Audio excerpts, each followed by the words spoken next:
All right, JesseMorrell here. And for those of you who, don't get my email newsletters, but you watch my YouTube videos, I want to put my newsletters to video form so that you can watch them here. I just did a email newsletter called Remembering a Campus Legend, the late Jed Smock, aka Brother Jed, 1943 to 2022. And so it's with great sadness that I tell those of you who don't already know, my friend and my mentor, Jed Smock, he passed away and went to go be with the Lord a little while ago. And, he was a faithful man to his post. He was always the first person on campus when the semester started. He was always the last person to leave. Monday through Friday, 5 hours a day, 5 days a week. He would stand, or sit in the open air, and he would preach the gospel, defending the faith and calling sinners to repentance and faith. He did this for nearly 50 years, and despite all the criticism and all the attacks and persecutions, he kept doing it. No man that I know of preached the gospel more than Brother Jed did. And I was just very saddened by his loss. The faithful soldier is what I call him. He passed away actually on the anniversary of D-Day, June the 6th. He was always a faithful soldier, like I said, always at his post. And even when his health and his body were failing, he continued to go out onto the campuses weekly to preach the gospel. Brother Jed actually told me once. He says, "I want to die with my boots on." He would say, and I think he got his wish. He was faithful on campus until the end. Revelations 14:13 says, "And I heard a voice from heaven saying unto me, Right, blessed are the dead which die in the Lord. For henceforth, yea, saith the Spirit, that they may rest from their labors, and their works do follow them." So I was honored to help carry Brother Jed to his grave. His funeral was full of his converts and disciples, his friends and his family, in life and in death. He inspired me to holy living and to evangelism. Even at night, I still have dreams of joining him on campus. He paved the way, and he set a godly example. And so, rest in peace, Brother Jed. You fought a good fight. You finished your race. You went home to a huge reward. Thank you for your example. Joining Brother Jed on campus once a year was always the highlight of my year. It was watching Jed live in person that I learned the art form of open air preaching, and I would see how he could draw a crowd with fire and brimstone, tame the crowd with the gospel, and captivate the audience for hours and days as they would circle around him to listen to him do nothing more than just preach the truth. I always thought to myself as I watched him, man, it doesn't get better than this. I mean, this is the life. I didn't know when I joined Jed on, this last Texas tour that I joined him on, that it would be the last time that we would go preaching together. I was honored when he pulled up a seat next to me when I was preaching to listen to me preach, and he even told people that I was his favorite preacher, or probably, maybe his favorite campus preacher is what he meant. But what an honor that was. And I always find it humorous when people would watch my YouTube videos that I would upload, like documentaries of Brother Jed, and people would comment and say, "Man, this guy preaches just like Brother Jesse." And that made me laugh, and I would have to tell them, no, it's the other way around. You see, I learned how to preach on campus watching Brother Jed. It's not Jed preaching like Jesse, it's Jesse preaching like Jed. So whenever I preach on campus, I never have any difficulty stirring up the hecklers or a crowd. And Brother Jed was a master at crowd control. And I would watch him tame the crowd with a soft voice or a gentle answer. He knew when to give a hard word and when to give a soft spoken word. And that was something I was still trying to learn from him. After preaching with him on campus for 15 years, but after 50 years of practice, he mastered his craft.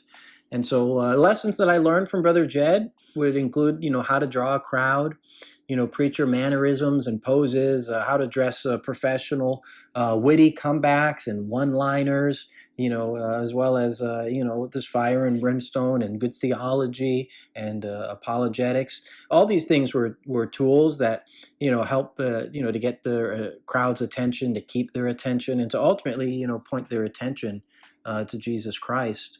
His book, Who Will Rise Up, is an evangelism classic. I was blessed to help him republish that book and to get it back into circulation again. But watching him preach live or on video was always the greatest teaching and inspiration for my open air ministry. I never preached with him on campus without leaving more just on fire and inspired than before. After campus, we'd always go out to eat. Jed lived on the road, so eating out was always just a habit and tradition after the campus. After he preached for 5 hours or more on campus, he'd be pretty quiet in the car, or quiet in the restaurant. So he was an introvert with an extrovert calling, and that was something I could relate to. But when he did talk, it was deeply spiritual and meaningful. I mean, he was full of sound reason, wisdom, and logic. Anyone who got the chance to actually meet him and spend time with him was blessed. So these pictures that you just saw, we were preaching at Stephen F. Austin in Nacogdoches, Texas. And then we also went to the University of North Texas in Denton. And Brother Jed would always captivate the crowd with his testimony and his stories.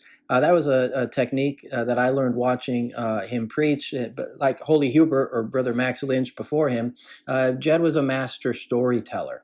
That was also, a crowd taming technique. He taught me once the crowd becomes too big for question and answers, it becomes chaotic. So switch to storytelling. And he would sit down and tell stories, and the students would just gather around him and listen.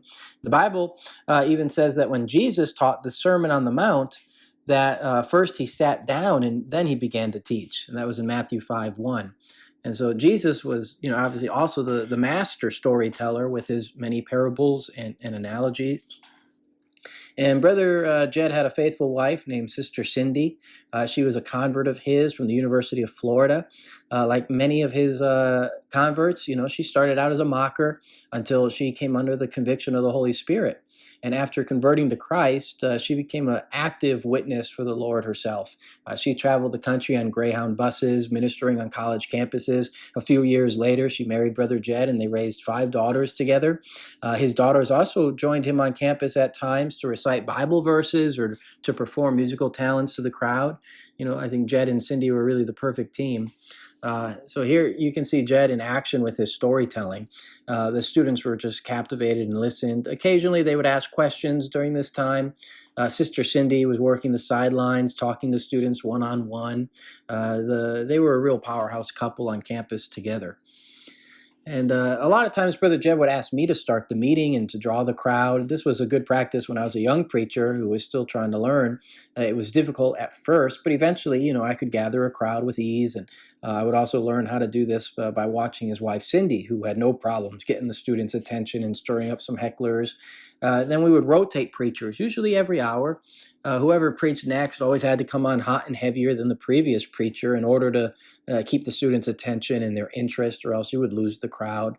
So in all my years of preaching with Brother Jed, I never saw him lose a crowd. He always knew exactly what to say and when to say it, at the right time. It was just routine clockwork to him, and he was led by the Spirit as well. My favorite crowd control technique was preaching in front of a staircase, or an amphitheater where the students, would have a place to sit down. And if they sit down, then they calm down. And if they sit down, they stay longer. So it creates the best atmosphere. Otherwise the students, will crowd in closely around you. It becomes more difficult to manage and just harder for everyone to hear, especially those in the back. Now, my open air preaching, it's always a balance between the law and the gospel and a mix of one-liners and apologetics, personal testimony, scriptures, storytelling. With today's generation, you have to start with some of the most basic apologetics, like the existence of God. So I like to challenge the atheist. Who wrote the genetic code? They can never answer that. So I tell them, this specified arrangement of nucleotide bases in the genetic code, it requires an intelligent mind for the same reason that the meaningful arrangement of letters in a sentence does. So I think we were indoctrinated as children in the public school with terms like the simple cell. The cell is not simple. There's nothing simple about the cell. The reason they tried to say the cell was simple, because they used to think that a cell could be formed by mixing certain ingredients together in just a primordial soup. But as it turns out, the genetic code is required to make the proteins necessary for any living cell. So we really should call it the complex cell, and its origin was intelligence. So, Brother Jed, he was a campus legend. He was known all over the country and all over the world because of his campus outreaches. Foreign exchange students, made him famous in the Near East, the Middle East, and the Far East. No doubt, he went home to a great and abundant reward. And with Brother Jed gone, there is a huge vacancy left on the campuses. His wife, Sister Cindy, has continued the ministry and calling in his place, and she certainly carries his torch. And I pray that in the next 50 years of my life, that it'll be spent in the same way that Brother Jed spent his, because his life was a life well lived. Now, every month I get email testimonies from people, usually people who watch the YouTube videos all over the world. People are watching them in Mexico and in Ireland and, all over the world I get these emails. So in my email newsletters, I take screenshots of these testimonies people send me, and I share them. Here's one that shows, God's on the move, and he's still changing lives. This guy said, JesseMorrell, I love you so much, man. You've changed my life. I repented of my sins because of the seeds that you planted. You're my hero, bro. I recently got kicked out of a pulpit for preaching that you're either a Christian or a sinner. You cannot be both. And that sounds like Jesus said, you cannot serve two masters. And of course, when Jesus preached, they tried to throw him over a cliff. But he said, my wife and I have watched all of your videos and sermons like 100 times. You've no idea the impact that you make, man. You're like the John Wesley of our generation. And obviously that's a high compliment. He's very generous with his words. But I just want to thank you to all of our supporters and to our prayer partners, who make this ministry possible. Our fruit is your fruit. Our reward is your reward. Our testimonies are your testimonies. If it wasn't for our prayer partners and our financial givers, none of this ministry would even be possible. So, if you'd like to partner with us and help change the world, we're looking for more monthly supporters, especially, now with inflation, and we're a family of six, and we're in need of some more financial supporters. But you're really getting behind a ministry that's on the front lines and reaching the lost and changing lives and restoring families and changing destinies. And so, if you want to get behind a ministry that is really making a difference and an impact, you can get behind us. We're a missionary family, the Morrell family. Please keep us in your prayers. And there's different ways that you can give. And if you look at the description of this video, there's a link for PayPal or Venmo or Cash App. Some people don't like to use PayPal, so I recently made Venmo and Cash App available. And then there's always the old-fashioned, just physical mail. If you wanted to send us a check in the P.O. box, you can get a tax break at the end of the year if you make the check out to Crossroads Community Church. They're a local church that supports us. They take up offerings on our behalf. So you could send a check to our P.O. box and just make it out to Crossroads if you want a tax break. Otherwise, you can just make a check out to JesseMorrell, and it would be just a personal gift. But I just want to thank you again to all of our supporters and prayer partners. Please keep us in your prayers. I got a campus tour coming up right now. I'm actually going to be joining Sister Cindy on a campus tour throughout Texas. And I'm also thinking about going up through maybe Oklahoma, New Mexico, and maybe Arizona as well.